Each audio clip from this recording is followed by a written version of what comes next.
the Ultrex cable replacement process, you're going to need a number 2 Phillips screwdriver, a number 3 Phillips screwdriver, a small flat blade screwdriver, and a needle nose pliers. Before performing any maintenance procedure, be sure to have removed power from the motor. To begin this process of replacing a cable assembly, we're going to remove these 2 screws using our number 2 Phillips screwdriver. Be sure to retain the washers as well. Once we've done this, we'll go ahead and flip it over, and we're going to remove all of these screws from this bottom plate. You want to be sure to take note that there are 2 screws on this bottom plate that are larger than the rest. It's important to keep track of where those 2 go when you put this back together. Next, we're going to back this cable tensioning screw out using a number 3 Phillips screwdriver so that we can remove or back out the cable conduit bracket from its pocket. You want to make sure that as you back this out, that you do not back the screw out so far that it comes out of the nylon keeper or the bracket itself. So now we're going to remove this connector cover. We're going to need a small flat blade screwdriver to drop into this little tongue piece and push it away from the door, get up underneath it, and pop it up out of that pocket. Now we're going to reach down in here and pull the steering motor connector out. And we can push on the little lever to unplug this connector. Now we're ready to remove the wrap drum cover, and there are 2 number 2 Phillips head screws inside this pocket that we need to access. So we'll remove those 2 screws or loosen them completely so that we can remove this cover.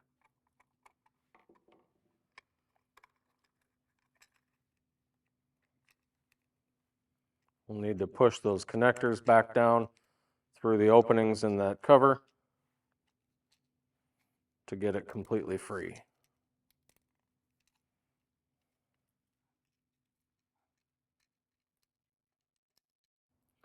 Now, as a quick tips and tricks to help make sure things go back together easily and correctly, we're going to take actually a black Sharpie marker, and we're going to put some marks, some orientation marks on the depth collar in relation to the steering housing.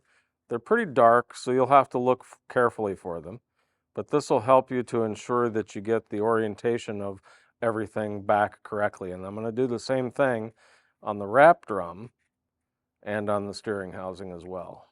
Now we're going to take a flat blade screwdriver and get up underneath this wrap drum and pull it up off of the pinion. And we can now at this point remove the cables from the tracks in the wrap drum. Now we need to remove these 2 screws from this cable bracket.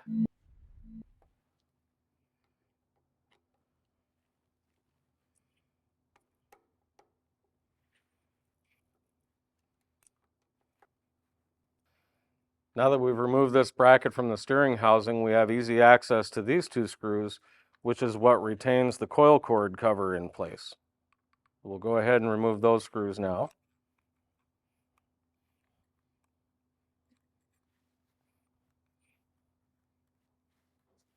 So now we're going to actually remove the cables from the mechanism of the foot pedal here. We'll start by taking this pulley retainer plate off using a number 2 Phillips screwdriver, and take those screws out completely.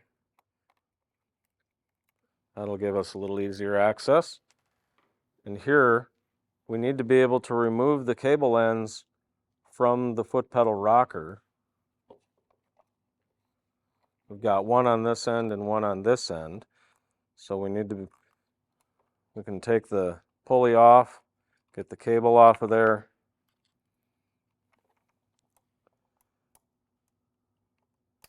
I'm going to slide that cable end out of that pocket from the foot pedal rocker, and we'll go the other direction to do the same thing on the top side. Probably need to relax it a little bit so I can get that cable end out of that pocket.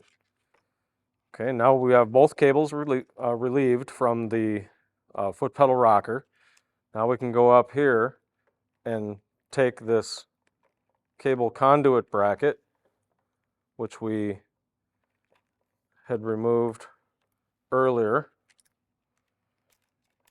and can pull those cables out. Now we have access to the cable conduit at the end of that bracket. So one way to be able to tell the difference between the left and the right cable, as mentioned, we're only going to be replacing the left cable, is that left cable is actually longer. So left, long. Right cable is the shorter one. The left one, incidentally, is the one that steers the motor to the left. The right cable steers it to the right. So to begin this process, I'm going to go ahead and take my needle nose pliers and I'm going to clamp down on the cable conduit end so that I push those little fingers in so that it will push through that metal bracket. Now I can pull that cable through that bracket. So now we're going to take this left cable conduit and pinch down the flanges here and push it through the bracket.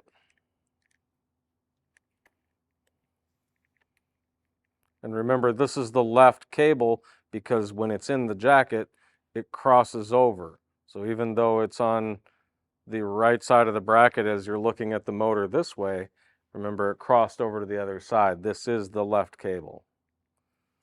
Okay, so now that we've got that out of there, so now we're ready to pull the left cable conduit out of the jacket or the sleeve, but you're also going to want to make sure that as you're pulling it through, you may need somebody to assist. Make sure that the other end of the cable conduit is dead center of the coil cord cover so that as you pull this through, it will have room to go through the jacket. So now that we're ready to put the replacement cable through, we're going to start on the steering housing end and we're going to slip it into the jacket. But again, we got to make sure that the end of this cable assembly is going right through the middle of the coil cord cover so that we've got room to actually slide it through into the jacket. Just keep pushing it through. As you get close to the end, it may get a little tight. Just keep pushing and it'll go. All right, and now that we've got it through, we can take this cable and feed it through the bracket. And this end of the cable conduit will push through this hole in the bracket right here and lock into place with those little flanges. Now at this point, we're ready to reattach the coil cord cover to the cable conduit bracket. So now we're ready to take the cable conduit bracket and put it back against the coil cord cover, but we first have to make sure that the coil cord strain relief, it's got a little notch in it. That notch needs to slip on the horseshoe of the cable conduit bracket. We're going to push that down into position so that that will line up. There we go. And then slide it all the way in so that that coil cord strain relief is properly captured. Now we'll take our number 2 Phillips screwdriver and put those screws back in place.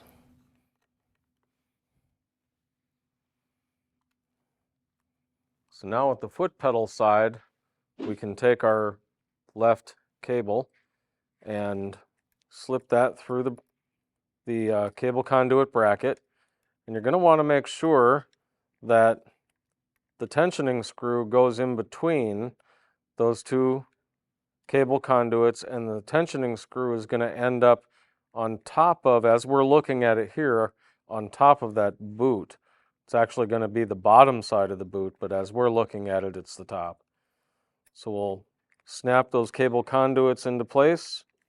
So now that we're ready to reattach the cable conduit bracket and the cables to the rest of the foot pedal assembly, we're going to go ahead and feed the cables through the foot pedal assembly so that they're at least in their relative position for when we'll reattach them to the foot pedal rocker.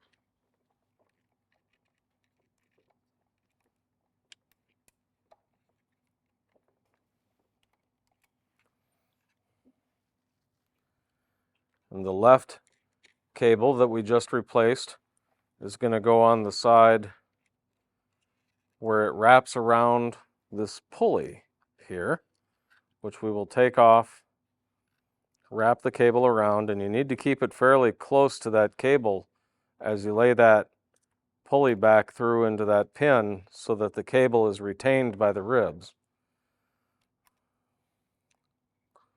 So now, if I am able, I'm going to go ahead and drop the end of the cable into the rocker pocket so that the cable lays in the channel. Do that on both sides. You may need to remove that pulley to get this cable end in there because it's a pretty tight fit. There we go. Now we'll put this pulley back in.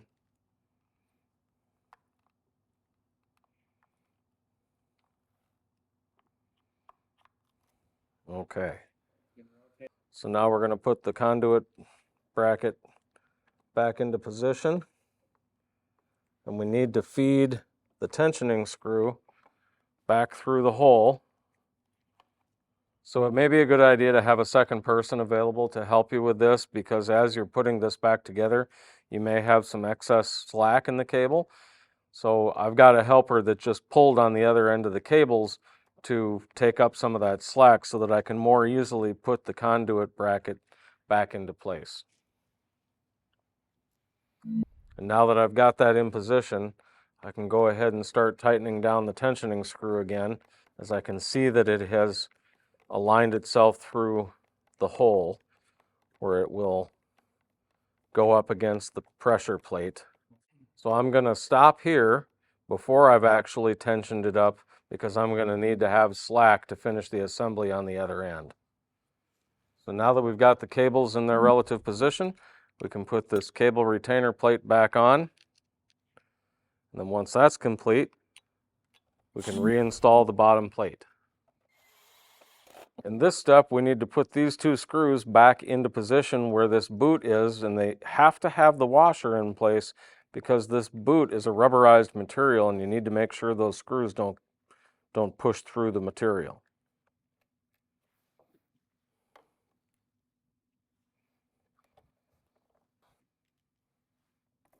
So now we're ready to reassemble the cable attachment to the wrap drum at the steering housing here.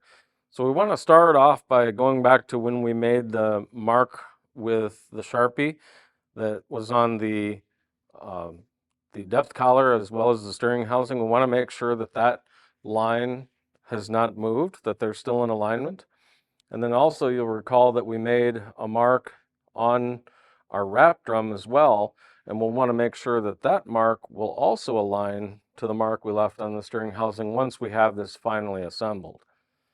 So to begin, let's go ahead and we're going to take this cable, which is farthest away from the shaft of the motor, and we're going to insert the anchor of the cable into the bottom channel of the wrap drum. And now we're going to wrap that cable up until the channel is completely full. And now we're going to take the shorter cable and put it in the top slot. Okay, now we've got the cables attached to the wrap drum. Now this gets a little tricky, and we're going to want to take our steering motor connector and we're going to go through the bracket and also through the wrap drum.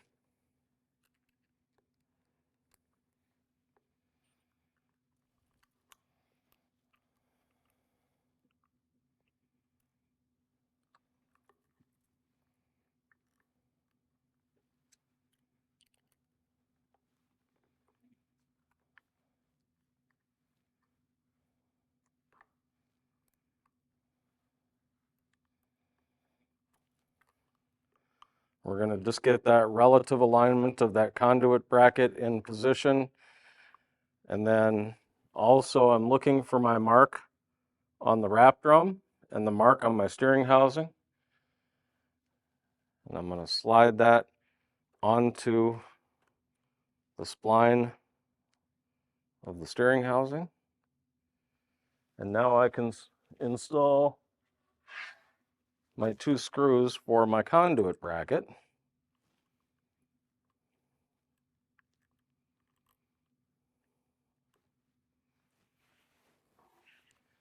Want to make sure to support the conduit bracket pretty sturdily as you're doing this, otherwise you may pry the wrap drum off of the spline. So once we have that fairly well anchored, we can let go of it to some degree. Put our second screw in place.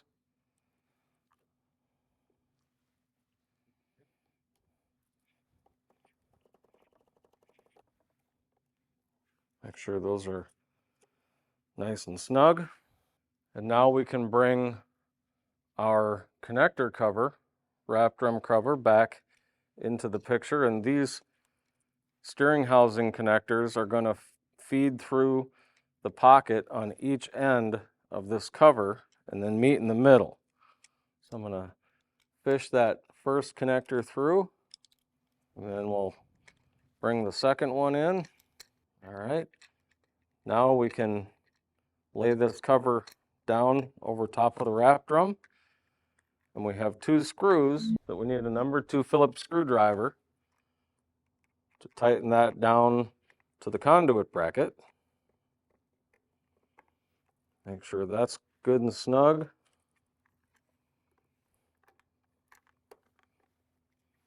Now when we reattach this connector, you notice how one is so much longer than the other. In order for them to properly fit into the channel, the longer one is going to need to do a cut back and come back to the other connector in order for them to connect. And then they'll sit down in this pocket very nicely. When you're doing that connector, make sure that you've got black going to black and white to white. The connectors are keyed, but if you apply enough force, like with anything, you can blow by it. So make sure you've got it properly oriented before you push the connectors together. Then we're going to reinstall the connector cover. That should just, the tongue goes in one side and the other end just snaps down. Now, the last thing we need to do is remove the slack in the cables by properly tightening the tension screw on the foot pedal. Now, as we mentioned, we're going to use our number 3 screwdriver to take the balance of the slack out of the cables. And remember, this does not affect how tight the foot pedal steers or how it performs. This is only to take the slack out of these cables. So do not over tighten this screw. So we're just going to keep tightening that down. You can see that our slack is getting less. Now we're just about there. There. Our foot pedal is nice and tight. So to confirm we've done the reassembly properly, we're going to turn our motor on. Given the fact that we've reinstalled it correctly, when I go toe down, the motor will steer to the right, and when I go heel down, the motor will steer to the left. So that tells us we've properly reassembled the foot pedal cables. Now, if you've finished the assembly and you go to do a test and you find that the foot pedal is fighting you when you go to actuate the motor or steer the motor, if you find that the foot pedal is fighting you, a mistake was made either in the connector or in the cables and their routing. Just like that. I had to shut the power off so that I didn't end up breaking the cable, but I tried to go toe down and the steering went full heel down. So I've got a mistake here. So that needs to be corrected.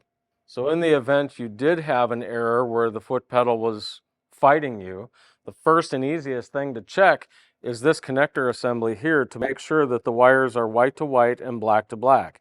And in this instance, they actually are reversed. So I know this is my problem. So if we find that our connector is correct, then we know we have to come back to the cable anchor plate and reverse the cables there. So we're going to have to disassemble this, take the cables off of the wrap drum, reverse those cables on the cable anchor plate, and then reattach them to the wrap drum as we did before. Because if this is correct, we know those cables are the problem.